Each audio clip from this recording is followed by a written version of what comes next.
Josephine Adams. Actually, it's Josephine Josefa Ramos de Jesus. I'm a native Puerto Rican, full-blooded. I am the Veterans Coordinator at Lance Community College Veterans Services. I have a master's in health administration with the concentration in health. Also have my bachelor's in business administration. Okay, and what race are you? I'm a full-blooded Puerto Rican. I've been here since I got to the United States when I was 2 years old. Why did you move to the United States? My dad, employment. Okay, and where did you live in Puerto Rico? Mount Nalbo, Puerto Rico. How was it like growing up there? It was great. Actually, I went back to finish my senior year in Puerto Rico. I graduated with honors in Puerto Rico and then came back to the United States to finish my year of college. How many brothers did you have? I know it was a full house with Uncle Pito and everybody. Well, we had, it was 6 siblings, but we also had a 7th, we found out. But he died at an early age, around 15. Bobby had a son. How was it like moving to America? Different. Never experienced the hatred that people had, and we experienced that a lot. In Puerto Rico, we don't have that problem because, you know, we all look alike. I mean, if you look at us, I'm light-skinned compared to what some of the original Puerto Ricans are. They're black, they straighten and do all their hair. So it was eye-awakening for me to come to the United States and see so much hatred because I was never used to that. And did you come straight to Michigan when you moved here? Actually, we went to Traverse City first. Ended up in Traverse City with working the fields, cotton fields, cherry fields, potato fields, onion fields. We were like migrant workers until my dad got a call to work in the factory. Okay. But we were 2 families living in one house, and both families had 6 kids or more. And what was that experience? Very traumatic. And what do you say were the biggest difference to Michigan from Puerto Rico? Language and the way people treat each other. Did you speak fluent Spanish, or Yes. so like was it hard to convert? It was hard for me at first, especially when I was in kindergarten. I had the kindergarten teacher, she was really hard, but our principal, Mrs. Biggs, we'll never forget her.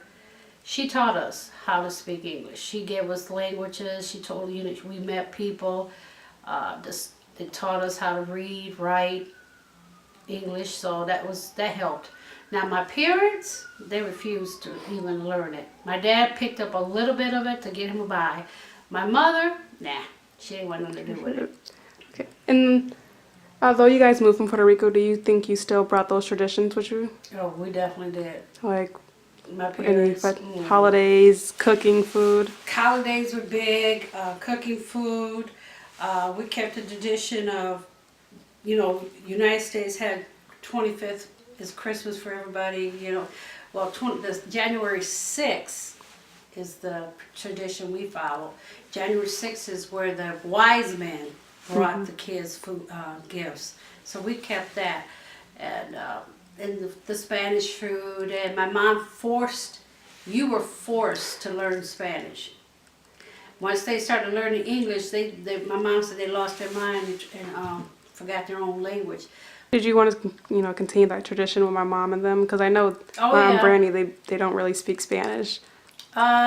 Brandy, well, my mom taught her some Spanish. They taught them both, but like I said, they wanted to go the American way, so they stopped speaking it. Now, when she got older, she wished she had to continue. Because my mom and dad wouldn't speak to them in English. They spoke to them in Spanish. And Stephanie tell you, she used to be with my dad 24/7.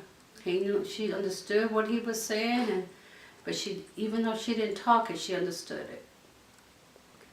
Proud to be Puerto Rican? Oh, definitely. I can tell you right now, I get kind of perturbed when people call me Mexican. There's something about that I like. And would you ever visit Puerto Rico again? Oh, I want to so bad, but it's just so costly. Costly. Would you go back to your homeland, or would you rather go see the tourist sites. No, I go back to my homeland. Why spend all that money and be a tourist when you're from there? I know it has changed drastically. My dad said it's now have a connection between each town, and you go through the ocean. So they did a bridge underneath the water. He said it's beautiful. So they connected the different cities. So I can't wait to go back. I want to go back to see my university. I started at the University of Puerto Rico for a year and then came to the United States.